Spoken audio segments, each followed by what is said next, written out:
Senior تجزیہ کار حامد میر نے کہا ہے کہ شہباز شریف درست نہیں کر رہے۔ اگر انہیں پشاور ہائی کورٹ کے فیصلے سے کوئی اختلاف ہے تو سپریم کورٹ جائیں۔ مجھے تو بڑی حیرانگی ہوئی کہ ایک سیاسی جماعت سے ان کا نشان چھن گیا اور شہباز شریف نے کہا کہ بالکل درست فیصلہ ہے۔ حالانکہ گزشتہ سینٹ الیکشن میں اسی الیکشن کمیشن نے نون لیگ کے امیدوار سے شیر کا نشان چھین لیا تھا۔ اب اگر صرف جیسی کرنی ویسی بھرنی کے تحت شہباز شریف الیکشن کمیشن کے ایک غلط فیصلے کو سپورٹ کر رہے ہیں تو افسوس ہی کیا جا سکتا ہے۔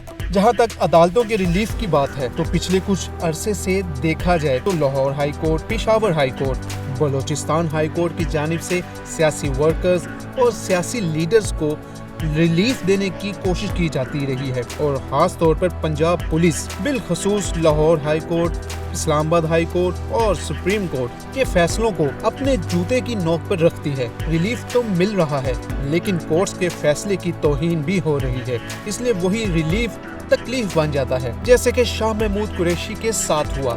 مجھے بھی یہ تاثر نظر آ رہا ہے کہ موجودہ عدلیہ خود کو ماضی کی عدلیہ سے مختلف دکھانے میں مصروف ہے، لیکن میں یہاں کہنا چاہوں گا قاضی فائزی صاحب کی جانب سے سپریم کورٹ نے چیف الیکشن کمشنر کو صدر کے ساتھ بٹھا دیا اور 8 فروری کو الیکشن کی تاریخ تو دے دی، لیکن میرے مطابق یہ تاریخ کے متنازع ترین الیکشنز ہوں گے۔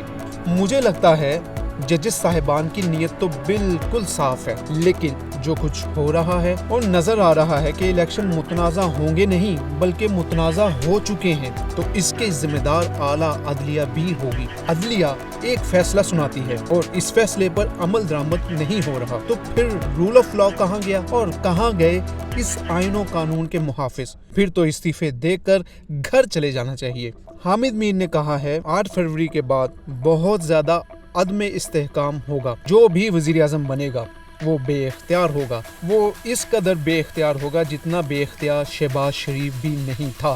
پھر پابندیوں کا ایسا دور چلے گا کہ کوئی سوچ نہیں سکتا۔ اب تو آپ اور ہم کسی نہ کسی صورت میں بات کر لیتے ہیں، لیکن مجھے لگتا ہے اب یہ بھی انتہائی مشکل بنا دیا جائے گا۔ اس کی سب سے بڑی وجہ بڑھتا ہوا انٹالرنس ہے۔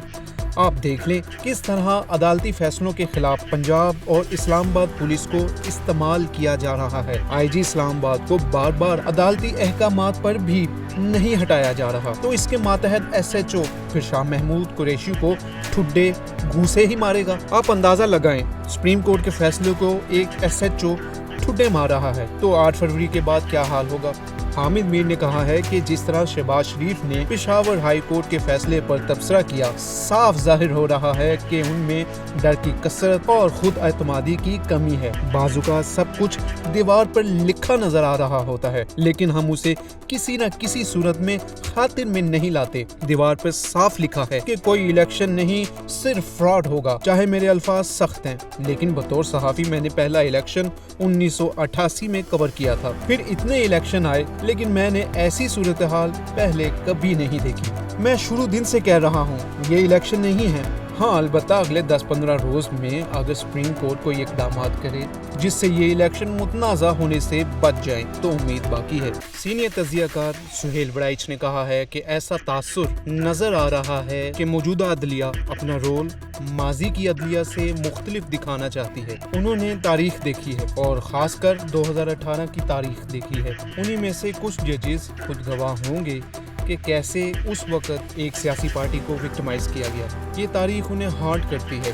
ماضی کے ججز کو جیسے اب تنقید کا نشانہ بنایا جا رہا ہے۔ ایسا لگتا ہے کہ موجودہ عدلیہ کے ججز خود کو اس پیرائے میں نہیں دیکھنا چاہتے۔ وہ چاہتے ہیں کہ مستقبل میں ان کا نام سول رائٹس اور آئین کے تحفظ کے تناظر میں دیکھا جائے۔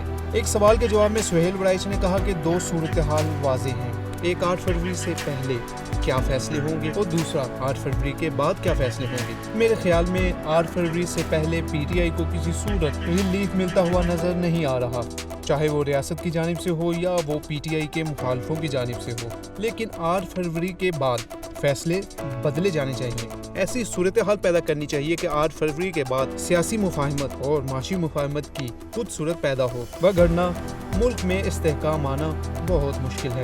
سہیل وڑائچ نے کہا کہ یہ کہنا غلط نہیں ہے، ایسا کوئی آزاد اور غیر جانبدار سروے سامنے آیا ہو جس کے نتائج دیکھ کر کہا جائے کہ کس کا پلڑا بھاری ہے۔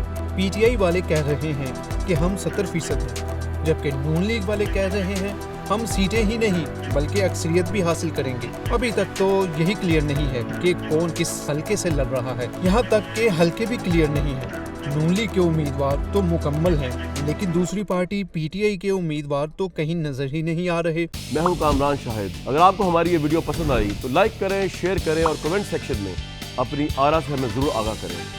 اویئر رہنے کے لیے ملکی حالات، بین الاقوامی معاملات، دنیا یوٹیوب چینل سبسکرائب کریں۔ السلام علیکم، میں ہوں مجیب الرحمان شاہ۔ اگر آپ کو یہ ویڈیو پسند آئی تو اسے لائک کریں، شیئر کریں اور اپنی رائے سے ہمیں مطلع کریں۔ کمنٹس لکھ کر کمنٹس سیکشن میں بھیج دیں اور تازہ ترین خبروں، بے لاگ تبصروں اور جاندار تجزیوں کے لیے دنیا نیوز کا یوٹیوب چینل سبسکرائب کریں فوراً۔